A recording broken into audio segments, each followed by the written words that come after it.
आप सबों को मेरा प्रणाम। Good morning to all. हम लोग आज एक नए चैप्टर के साथ में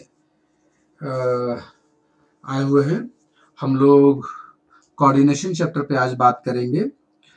ये बहुत ही आसान चैप्टर है और एग्जामिनेशन पर्पस से तो काफ़ी इम्पॉर्टेंट है।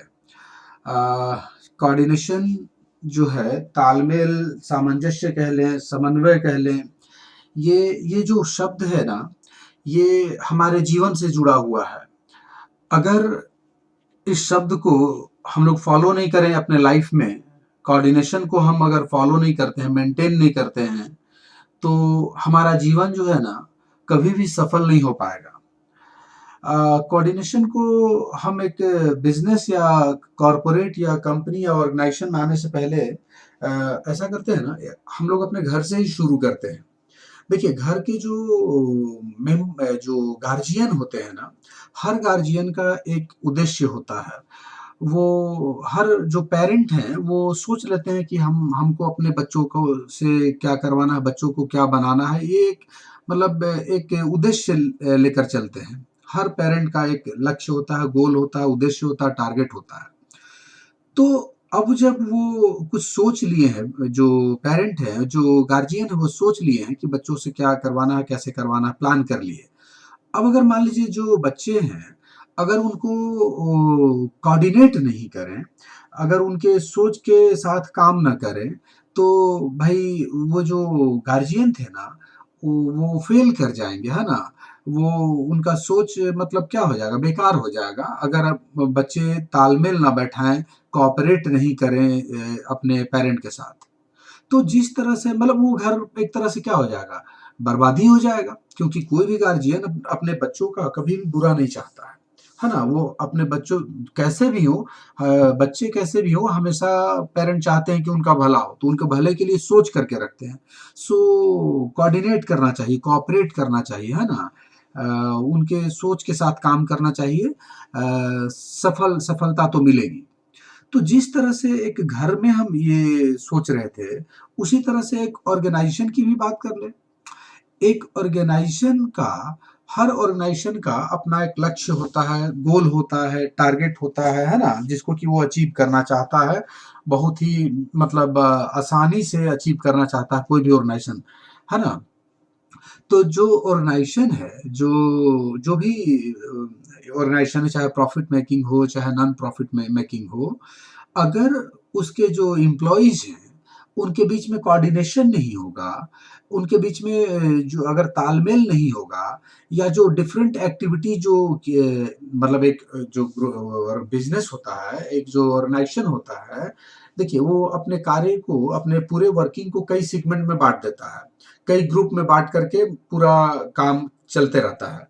तो जो लोग हैं, ग्रुप्स के हर ग्रुप में कुछ ना कुछ लोग होंगे, उनके बीच में अगर कोऑपरेशन नहीं होगा, कोऑर्डिनेशन नहीं होगा, या जो डिफरेंट एक्टिविटीज़ किया जा रहा है ग्रुप वाइज़, हर ग्रुप में अगर तालमेल नहीं होगा, तो क्या कभी भी ऑर्गेनाइजेशन का उद्देश्य पूरा होगा? नहीं पूरा होगा, वो ऑर्गेनाइजेशन फेल कर जाएगा।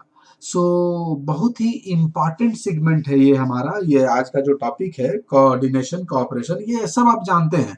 जस्ट इसको हम लोग अभी बात कर लेंगे, क्लियर हो जाएगा, है ना? बहुत ही आसान टॉपिक है ना? आप इन सारी बातों को जानते हैं, बस उसको एक बार अभी देख लेने की बात है। तो आइए हम लोग स्टार्ट करें, है ना? देखिए, आज के इस लेक्चर में हम 3 चीज़ों को रखे हैं कोऑर्डिनेशन से रिलेटेड। एक तो हम लोग थोड़ा-सा इंट्रोडक्शन जानेंगे, फिर हम लोग थोड़ा-सा जानने का प्रयास करेंगे इसके मीनिंग को, कोऑर्डिनेशन का, और कुछ एक आध 2 डेफिनेशंस को देख लेंगे। आइए हम लोग स्टार्ट करें। कोऑर्डिनेशन का इंट्रोडक्शन, है ना? कहता है कि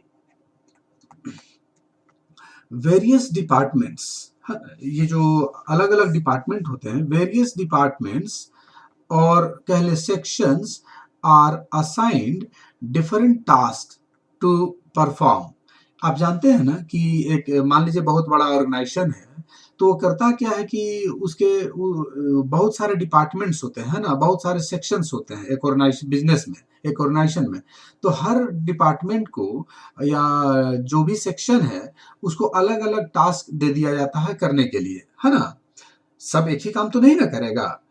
दे are assigned on the basis of their specialisation. चूंकि हर ग्रुप का, हर डिपार्टमेंट का अलग अलग स्पेशलाइजेशन रहता है, तो उनके स्पेशलाइजेशन के आधार पर उनको टास्क असाइन कर दिया जाता है। Employees of each department perform their duties with a view to achieving common objectives of the organization। ये जो एम्प्लॉयज होते हैं ऑफ हर डिपार्टमेंट के, ये जो परफॉर्म देयर ड्यूटीज है ना, जो अपना जिम्मेदारी को, अपने कार्य को अपने करते हैं ना, with a view to achieving common objective of the organisation.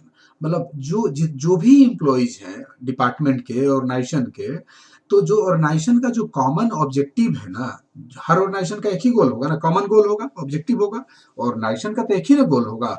तो कॉमन गोल को अचीव करने के लिए ही एम्प्लॉय कार्य करते हैं, है ना।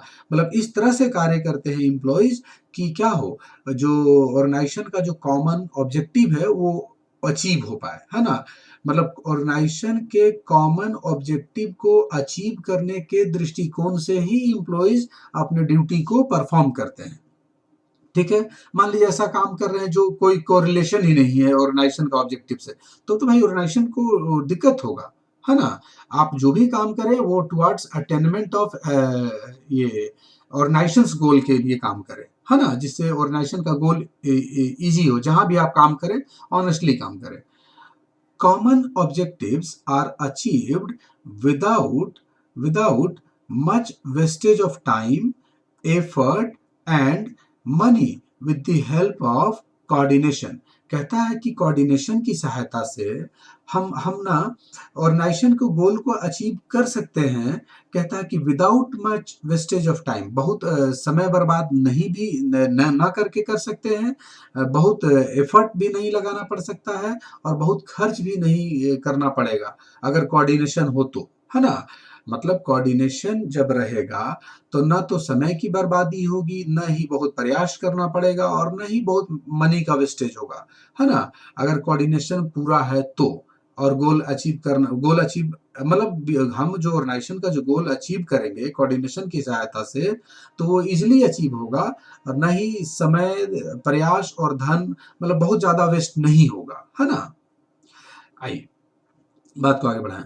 A modern enterprise consist of a number of departments. देखिए आज का जो क्या कहें, जो मॉडर्न एंटरप्राइज है, इसमें इसमें बहुत सारे डिपार्टमेंट्स होते हैं। हर एंटरप्राइज में बहुत सारे डिपार्टमेंट्स होते हैं। इन ओल्डन डेज, पुराने समय में, an enterprise was divided into departments such as purchase department, production department, sales department, finance department, accounts department. देखिए पुराने समय में किसी इंटरप्राइज को मतलब मुख्य रूप से इन्हीं डिपार्टमेंट्स में बांट दिया जाता था काम करने के लिए। एक परचेज डिपार्टमेंट है, प्रोडक्शन डिपार्टमेंट है, सेल्स है, फाइनेंस है, अकाउंट्स डिपार्टमेंट है पुराने समय में।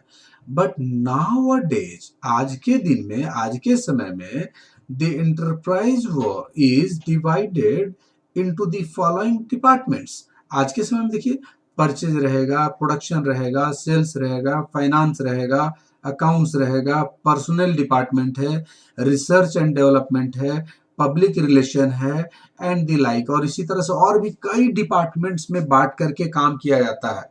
मतलब आज एक एंटरप्राइज बहुत सारे डिपार्टमेंट्स में अपने आप को बांट लेता है। पहले की तुलना में आज बहुत सारे डिपार्टमेंट्स में बांट करके काम करता है ना। The classification of departments is very large at present। आज के डेट में बहुत बड़ा हो गया है डिपार्टमेंट्स का जो क्लासिफिकेशन है। So the importance of coordination has subsequently increased। इस कारण से जो कोऑर्डिनेशन का जो महत्व है ना, आज बहुत बढ़ गया है ना, बहुत ज्यादा हो गया है, ये बढ़ गया है पहले की तुलना में। सोचिए देखिए ना, पहले कितने कम डिपार्टमेंट्स होते थे, आज बहुत ज्यादा है। पहले ज्यादा कॉम्प्लेक्सिटी नहीं था, आज तो बहुत ज्यादा कॉम्प्लेक्सिटी है। मतलब बहुत कॉम्प्लेक्स हो गया है ऑर्गेनाइजेशन के गोल को अचीव करना। तो ये कोऑर्डिनेशन ही है जो हमको क्या करेगा, इसमें हेल्प करेगा, मदद करेगा, ठीक ना। मतलब आज कोऑर्डिनेशन का महत्व काफी ज्यादा है इन कंपैरिजन टू पहले का जो सीन था, सिनारियो था। अब आइए हम लोग थोड़ा-सा ये मीनिंग को समझें कोऑर्डिनेशन का, है ना? कोऑर्डिनेशन क्या है? कोई हमसे पूछे तो बहुत सिंपल सेंटेंस में हम कैसे कोऑर्डिनेशन को समझा सकते हैं और उसका अर्थ बतला सकते हैं। कहता है कोऑर्डिनेशन इज़ द आर्ट, कहता है कि आर्ट है भाई, कला है, ऑफ अचीविंग हार्मोनी, सामंजस्य एस्टेब्लिश करने का, कोऑर्डिनेशन एस्टेब्लिश करने का एक आर्ट है, of individual and group efforts for the achievement of common goals. देखिए, जो भी ऑर्गेनाइजेशन है, हर ऑर्गेनाइजेशन का एक कॉमन गोल होगा। तो जो गोल है, कॉमन गोल है, उसको अचीव करना तो है। तो अचीव करने के लिए जो इंडिविजुअल्स हैं और जो ग्रुप का एफर्ट्स है, इंडिविजुअल्स और ग्रुप के एफर्ट्स में जो हार्मोनी एस्टैब्लिश करना है ना, हार्मोनी को एस्टैब्लिश करने की जो आर्ट है, उसी को क्या कह रहा है? कोऑर्डिनेशन है ना? देखिए ना, हर ऑर्गेनाइजेशन का एक कॉमन गोल है। अच्छा, उसको अचीव तो करना है भाई, प्राप्त तो करना है। गोल को अचीव करना है, इसके लिए कहता है कि जो इंडिविजुअल्स और जो ग्रुप का जो एफर्ट्स है, जो प्रयास है, जो एक्टिविटीज़ है, उनके बीच में अगर हार्मोनी एस्टैब्लिश नहीं करेंगे, अगर उनके बीच में जो तालमेल नहीं होगा, उनके बीच में कोऑर्डिनेशन कोऑपरेशन नहीं होगा, तो भाई कैसे ये गोल गोल अचीव होगा? तो क्या ये इसीलिए कह रहा है कि जो कोऑर्डिनेशन क्या है? तो एक आर्ट है ऑफ अचीवमेंट हार्मोनी, है ना? हार्मोनी को एस्टेब्लिश करने का, अचीव करने का, मतलब एस्टेब्लिश करने का एक आर्ट है। किनके बीच में? तो ग्रुप, इंडिविजुअल्स एंड ग्रुप का जो एफर्ट्स है उनके बीच में, जिससे कि क्या हो, जो गोल जो है, गोल जो ऑर्गेनाइजेशन का जो कॉमन गोल हो, वो क्या हो, आसानी से अचीव हो। ठीक है? समझ गए कोऑर्डिनेशन क्या है? कॉमन गोल को अचीव करने के लिए जो इंडिविजुअल्स और ग्रुप का जो एफर्ट्स है, जो उनके उनके जो इंडिविजुअल और ग्रुप का जो एफर्ट्स है, उनके बीच में हार्मोनी एस्टैब्लिश करने का एक आर्ट है, कला है ना? इट यूनिफाइज द, ये करता क्या है? तो unifies the different activities towards common ends. कहता है ना कि ये करता क्या है कि जो डिफरेंट एक्टिविटीज हैं, डिफरेंट एक्टिविटीज को क्या करता है? इंटीग्रेट करता है, यूनिफाइज करता है ना? जोड़ता है, एकीकृत करता है, जिससे कॉमन गोल क्या हो, जो कॉमन गोल है वो पूरा हो सके, है ना? कॉमन उद्देश्य के लिए, जो सामान्य उद्देश्य है, उसके लिए जो डिफरेंट एक्टिविटीज है, उसको क्या करता है? यूनिफाइज करता है, जोड़ता है ना? मोटिवेशन, ठीक है, sorry, coordination. It is a binding force, है ना? यह कहता है एक बाइंडिंग फोर्स है, which ordinarily link all components of an organization. कहता है कि एक ऑर्गेनाइजेशन में, मतलब ये जो कोऑर्डिनेशन है ना, एक एक बाइंडिंग फोर्स है, एक बाइंडिंग फोर्स है जो क्या करता है आमतौर पर, एक एक एंटरप्राइज के जितने भी जो कंपोनेंट्स हैं, जो घटक हैं, उनको क्या करता है? आपस में जोड़ता है ना? कोऑर्डिनेशन एक बाइंडिंग फोर्स है जो आमतौर पर करता क्या है कि एक एंटरप्राइज के अंदर में जितने भी कंपोनेंट्स हैं, उन सबको लिंक करता है, जोड़ता है ना? ठीक है? आइए आगे देखिए, इसी को दूसरे शब्दों में और कैसे बोल सकते हैं? देखिए, coordination is the unification, integration, synchronisation of the efforts of the group members. ये जो ग्रुप मेंबर्स के जो एफर्ट्स हैं, जो प्रयास है, जो एक्टिविटीज हैं, जो वो करते हैं, देखिए ग्रुप में मेंबर्स होंगे तो वे काम करेंगे ना, तो जो भी काम करेंगे, जो एफर्ट होगा, जो उनका प्रयास होगा, जो एक्टिविटीज होगा, उनको क्या करता है? यूनिफिकेशन का काम करता है, उनको उनके इंटीग्रेशन का काम करता है, उनके सिंक्रोनाइजेशन का काम करता है। मतलब ग्रुप एफर्ट के मेंबर्स का, ये जो ग्रुप मेंबर्स हैं, ग्रुप मेंबर्स के एफर्ट्स को, एफर्ट्स का क्या करता है? यूनिफिकेशन का काम करता है, इंटीग्रेशन, उनके इंटीग्रेशन का काम करता है, उनके सिंक्रोनाइजेशन का काम करता है, so that the organisation's common goals are easily achieved, जिससे कि ऑर्गेनाइजेशन का जो कॉमन गोल है उसको आसानी से प्राप्त किया जा सके। अगेन फिर से कह रहे हैं, कोऑर्डिनेशन यूनिफिकेशन का काम करता है, कोऑर्डिनेशन इंटीग्रेशन का काम करता है, कोऑर्डिनेशन सिंक्रोनाइजेशन का काम करता है। तो किसके यूनिफिकेशन, किसके इंटीग्रेशन, किसके सिंक्रोनाइजेशन की बात कर रहे हैं? तो ग्रुप मेंबर्स के एफर्ट्स का, है ना? ग्रुप मेंबर्स के एफर्ट्स का, एक्टिविटीज का जो काम करते हैं, उनके यूनिफिकेशन का काम करता है ये कोऑर्डिनेशन, है ना? जिससे कि ऑर्गेनाइजेशन का जो कॉमन गोल है वो आसानी से प्राप्त किया जा सके। ठीक है, कोऑर्डिनेशन समझ गए? और देखिए, it is a hidden force. Coordination को हम लोग ऐसे भी बोल सकते हैं, एक हिडन फोर्स है ना? That binds all the other functions of the management. जो मैनेजमेंट के जितने और दूसरे फंक्शंस हैं, सबको क्या करता है कि मतलब कि जोड़ता है, बांध करके रखता है, इंटीग्रेट करता है ना? मैनेजमेंट के जितने भी फंक्शंस हैं, अगर सब में कोऑर्डिनेशन, कोऑपरेशन नहीं होगा, तो मालूम है सब पूरा ऑर्गेनाइजेशन का मतलब कि मतलब पूरा ऑर्गेनाइजेशन जो है ना, अपना गोल अचीव नहीं कर पाएगा। भाई कैसे अचीव कर पाएगा? एक मैनेजमेंट के जितने भी फंक्शंस होते हैं, ठीक है, अलग अलग फंक्शन है, लेकिन वो सब towards the achievement of common goals होता है। एक मैनेजमेंट, एक ऑर्गेनाइजेशन है, ऑर्गेनाइजेशन का जो मैनेजमेंट है, उसके जितने भी फंक्शंस हैं आप पढ़े हैं, प्लानिंग है, ऑर्गेनाइजिंग है, स्टाफिंग है, डायरेक्टिंग है, कंट्रोलिंग है। तो फंक्शंस अलग अलग है, लेकिन वो जो भी होगा ना, जो फंक्शंस अलग अलग होते हुए भी वो सब रहता है towards the attainment of common goals of the organisation, है ना? ऑर्गेनाइजेशन के कॉमन गोल को अचीव करने के लिए होता है। फंक्शंस अलग अलग है, लेकिन वो सबका जो लास्ट में जो फाइनल जो एम होता है, ऑर्गेनाइजेशन के गोल को अचीव करना होता है। तो उन सब में क्या करता है, उन सबको इंटीग्रेट करके रखता है कोऑर्डिनेशन, है ना? एक हिडन फोर्स है जो मैनेजमेंट के जितने भी फंक्शंस हैं सबको बांध करके रखता है, कोऑर्डिनेशन, है ना? ठीक है, अगर ऐसा नहीं होगा तो भाई कोऑर्डिनेशन ही नहीं होगा, तो हम तो बार बार कह रहे हैं कि ऑर्गेनाइजेशन डूब जाएगा, बंद हो जाएगा, वो बहुत दिन तक चल नहीं पाएगा। कोई भी ऑर्गेनाइजेशन के एम्प्लॉइज के बीच में अगर कोऑर्डिनेशन नहीं है, तो बहुत लंबे समय तक वो ऑर्गेनाइजेशन नहीं चल पाएगा, वो डूब जाएगा, बंद हो जाएगा। ठीक ना? आइए अब हम लोग कुछ इसके डेफिनेशंस को देखें, है ना? एक आध दो डेफिनेशंस हैं, एग्जाम में अगर आएगा तो आपको कोट करना पड़ेगा। There are so many definitions of coordination, बहुत सारे डेफिनेशंस हैं। फ्यू इंपॉर्टेंट डेफिनेशंस आर, एक बहुत ही जाने माने विद्वान हैं, कुंटज एंड ओ डोनेल साहब, ये कहते क्या हैं? ये डोनेल साहब का कहना क्या है कि coordination is the essence of management. ये मैनेजमेंट का कहता है सार है ना? बहुत इंपॉर्टेंट चीज है मैनेजमेंट का, for the achieving of harmony, harmony achieve करने के लिए, ऑफ इंडिविजुअल एफर्ट्स, है ना? इंडिविजुअल के एफर्ट्स का, प्रयास का, towards the accomplishment of group goals. जो ग्रुप गोल्स है उसको पूरा करने के लिए, देखिए ना, जो ग्रुप का जो गोल है, मतलब जो ऑर्गेनाइजेशन का जो गोल है, जो समूह का जो लक्ष्य है, उसको उसको प्राप्त करने के लिए, उसको अचीव करने के लिए, ये जो इंडिविजुअल का जो क्या है, एफर्ट्स है ना?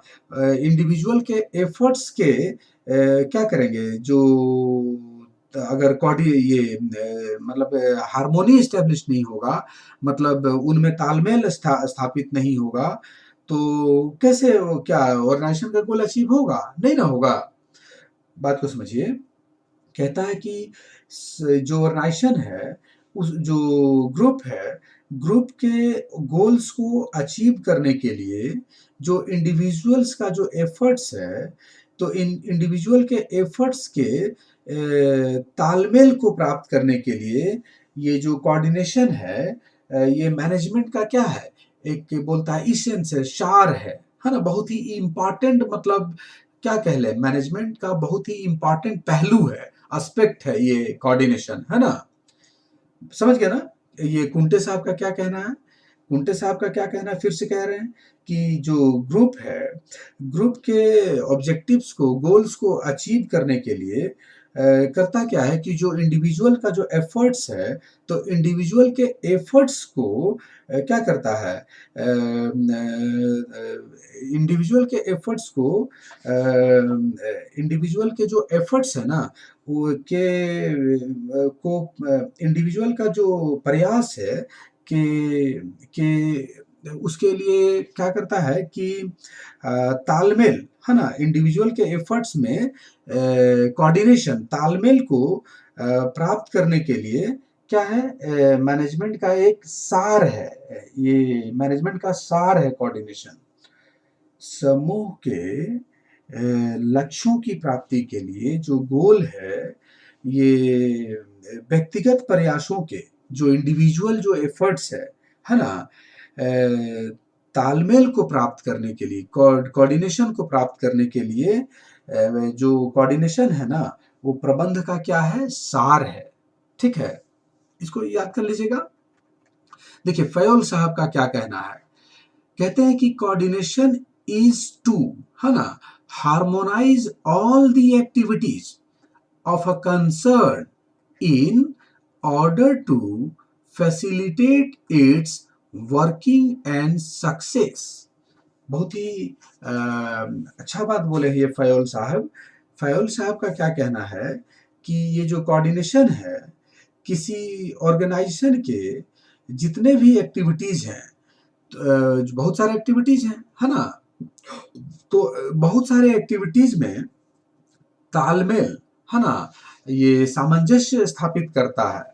कोऑर्डिनेशन क्या करता है, किसी भी ऑर्गेनाइजेशन के बहुत सारे जो एक्टिविटीज होते हैं उनमें हार्मोनी मतलब तालमेल, कोऑर्डिनेशन एस्टेब्लिश करता है ना, सामंजस्य स्थापित करता है, ताकि उसके कार्य और ताकि so that in order to ताकि उसके जो कार्य हैं और सफलता को क्या कर सके, आसान बनाया जा सके, है ना, सुगम बनाया जा सके। समझ गया ना बात को।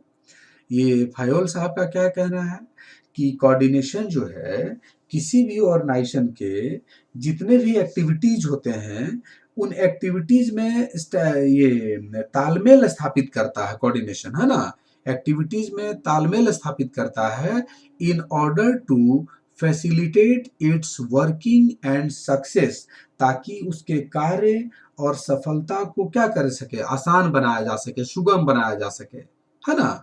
ये फयल साहब का कहना है।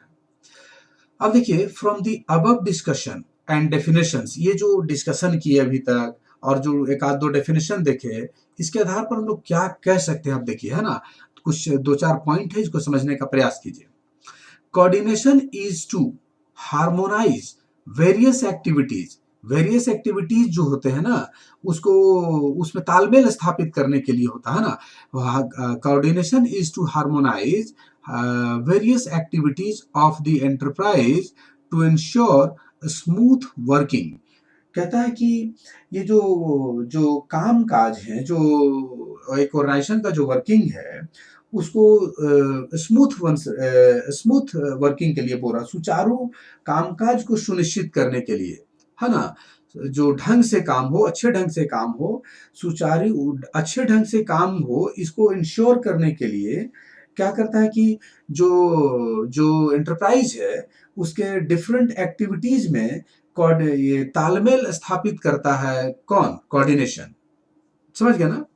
एक ऑर्गेनाइजेशन के स्मूथ वर्किंग को, स्मूथ फंक्शनिंग को इंश्योर करने के लिए वेरियस एक्टिविटीज में क्या करता है, ये हार्मोनी, ये तालमेल स्थापित करता है, कोऑर्डिनेशन, है ना।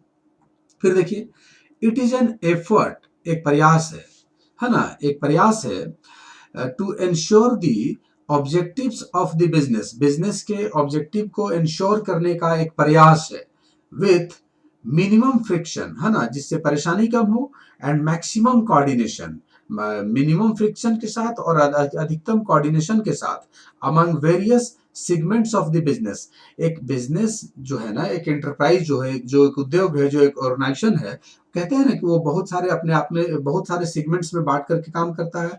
तो जो एक बिजनेस के बहुत सारे सेगमेंट्स हैं, बहुत सारे जो सेगमेंट्स हैं ना, उन सेगमेंट्स में बोलता है मिनिमम फ्रिक्शन और मैक्सिमम कोऑर्डिनेशन के साथ ये क्या करता है कि जो एक प्रयास है, मतलब कोऑर्डिनेशन एक प्रयास है ना? जो ये क्या इंश्योर करता है? Objectives of the business, business के उद्देश्य को इंश्योर करा देता है, minimum friction and maximum coordination के साथ ऑर्गेनाइजेशन के जितने भी सेगमेंट्स हैं इनके बीच में, है ना? एक व्यवसाय जो है के जो जो भी डिफरेंट सेगमेंट्स हैं के बीच में मिनिमम फ्रिक्शन और मैक्सिमम कोऑर्डिनेशन के साथ ये जो व्यवसाय के जो उद्देश्य को सुनिश्चित करने का क्या है? एक प्रयास है, ठीक है ना? और देखिए क्या बोल सकते हैं, कोऑर्डिनेशन इज एन एफर्ट, एक प्रयास है to reach business goals, business के गोल को क्या करने के लिए पाने के लिए, by means of planning, organising, controlling various activities. देखिए जो बहुत सारे एक्टिविटी सब जो कोऑर्डिनेशन क्या है समझिए, कोऑर्डिनेशन जो है ना, जो डिफरेंट एक्टिविटीज हैं, बोलता है कोऑर्डिनेशन डिफरेंट एक्टिविटीज का जो प्लानिंग है, जो ऑर्गेनाइजिंग है, जो कंट्रोलिंग है के माध्यम से के जरिए क्या है, व्यवसाय के जो लक्ष्य तक पहुंचने का एक प्रयास है ना? एक एफर्ट है, एक प्रयास है, कोऑर्डिनेशन एक एफर्ट्स है बिजनेस के गोल को तक पहुंचने का। किसके जरिए? तो planning, organising, controlling various activities, enterprise के बिजनेस के वेरियस एक्टिविटीज का प्लानिंग, ऑर्गेनाइजिंग एंड कंट्रोलिंग के जरिए। कोऑर्डिनेशन क्या है? ऑर्गेनाइजेशन के गोल को प्राप्त करने का, गोल तक पहुंचने का एक प्रयास है ना? It is not a separate managerial function, ध्यान दीजिएगा, यह मैनेजमेंट का कोई सेपरेट फंक्शन नहीं है, इसेंस है, एक सार है, मैनेजमेंट का बहुत इंपॉर्टेंट पहलू है, सेपरेट फंक्शन नहीं है, ध्यान दीजिएगा। The exercise of each managerial function involves coordination, कहता है कि ये जो प्रत्येक प्रबंधकीय कार्य के माध्यम से क्या किया जाता है, ये कोऑर्डिनेशन, कोऑर्डिनेट मतलब कि प्रत्येक जो प्रबंधकीय कार्य के जो अभ्यास में क्या है, कोऑर्डिनेशन शामिल है ना? मतलब जितने भी मैनेजरियल फंक्शंस हैं, जितने भी planning, organising, staffing, directing, controlling, ये पढ़ते हैं ना मैनेजरियल फंक्शन, तो ये जो जितने भी मैनेजरियल फंक्शन है ना, हर मैनेजरियल फंक्शन के बोलता है कि ये जो के एक्सरसाइज में के अभ्यास में क्या है, ये कोऑर्डिनेशन शामिल है ना? तो कोऑर्डिनेशन आसान टॉपिक था, थोड़ा सा डेफिनेशन पार्ट तो लगता है लेकिन फिर भी ये आसान है। कोऑर्डिनेशन हमारे जीवन से जुड़ा हुआ है। ऐसा विश्वास है कि ये लेक्चर आपको समझ में आ गया होगा। अगर ये लेक्चर हमारा पसंद आया तो प्लीज़ आप हमारे इस लेक्चर को लाइक करें, और अगर अभी तक आप हमारे चैनल को सब्सक्राइब नहीं किए हैं तो प्लीज़ सब्सक्राइब कर लें, जिससे आपको नेक्स्ट नोटिफिकेशन पता चलता रहेगा। आप सबों को हमारे साथ लाइव बने रहने के लिए thanks. Have a good day to all.